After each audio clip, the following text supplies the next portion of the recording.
आज हम मजरू सुल्तानपुरी के ऊपर एक छोटी सी शॉर्ट बायोग्राफी बना रहे हैं। मजरू सुल्तानपुरी इन शॉर्ट मजरू, इनका जन्म 1 अक्टूबर 1919 में हुआ था। ये हिंदुस्तान के बहुत ही मशहूर शायर थे, साथ ही साथ ये हिंदी फिल्म इंडस्ट्री के बहुत बड़े गीतकार भी थे। इन्होंने 50 साल अपनी ज़िंदगी के हिंदी सिनेमा को दिए, जिसमें इन्होंने बेहतरीन गाने लिखे। मजरू का मतलब होता है ज़ख्मी। ये कम्युनिस्ट थे और इन्होंने एक दफ़ा मुंबई में जवाहरलाल नेहरू के ख़िलाफ़ एक नज़्म, एक गज़ल गाई थी, जिसकी वजह से इन्हें 2 साल जेल में भी गुजारना पड़ा। Just before 1 year of his 100th anniversary एक बहुत ही बड़ा नेशनल प्रोग्राम रखा गया था इनकी लाइफ पे, इनके अचीवमेंट पे, Kalina campus of Mumbai university, जिसमें इनके लिखे हुए म्यूजिकल प्रोग्राम में इनके बेहतरीन हिट नगमात को भी गाया गया था। मजरू साहब ने अपने बचपन में 7 साल दर्स निज़ामी यानी रिलीजियस स्टडी की। उसके बाद उन्होंने यूनानी मेडिसिन की भी कुछ स्टडी करी, मगर इनको मुशायरे में जाने का बहुत शौक था और ये जिगर मुरादाबादी के शागिर्द थे। बिल आखिर जिगर मुरादाबादी ने इन्हें बम्बई लेकर आए और हिंदी फिल्म सिनेमा से इनको रूबरू कराया और 1945 में पहली दफ़ा इन्हें शाहजहां फिल्म में गाना लिखने का मौका मिला और ये एक हिंदी सिनेमा के परमानेंट रुकन बन गए।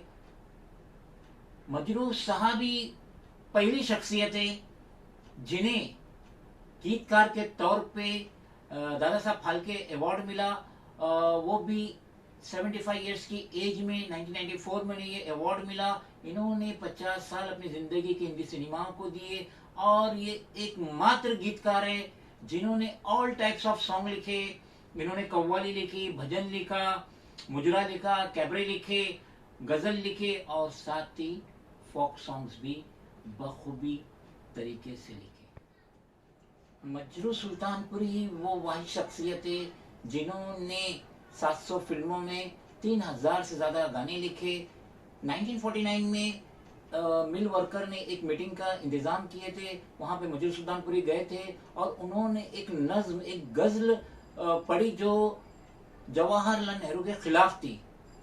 उनसे कहा गया कि आप इस बात पे, इस नज़्म पे माफ़ी मांगे, लिखत में माफ़ी मांगे। उन्होंने माफ़ी नहीं मांगी, जिसकी वजह से मजरू सुल्तानपुरी को 2 साल के लिए जेल में रखा गया और उस वक्त, उस टाइम के बहुत ही मशहूर एक्टर बलराज साहनी भी उनके साथ जेल में थे और जेल में रहते हुए भी मजरू सुल्तानपुरी बेहतरीन गाने भी लिख रहे थे और नज़्म और गज़ल भी लिख रहे थे।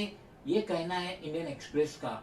और आपको जान के बहुत ही हैरानी होंगी कि जो अरेस्ट ऑर्डर पे जो साइन थी, मजरू सुल्तानपुरी के अरेस्ट ऑर्डर पे जो साइन थी, वो साइन थी मोरारजी देसाई की, क्योंकि ये उस वक्त बॉम्बे के गवर्नर थे जो बाद में हिंदुस्तान के वजीर आजम भी बने। ये भी एक बहुत मशहूर किस्सा है कि 1962 सिनो इंडियन वार, उस वक्त जवाहरलाल नेहरू वो ये चाहते थे कि जो कम्युनिस्ट है उनकी कमर तोड़ दी जाए, इनको बिखरा दिया जाए।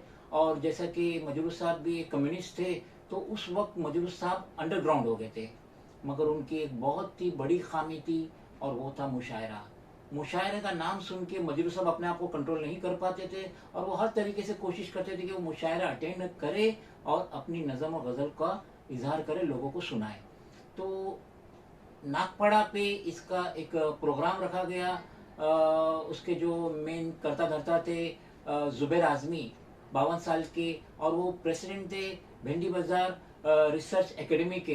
तो मजरू साहब को भी इनवाइट किया गया।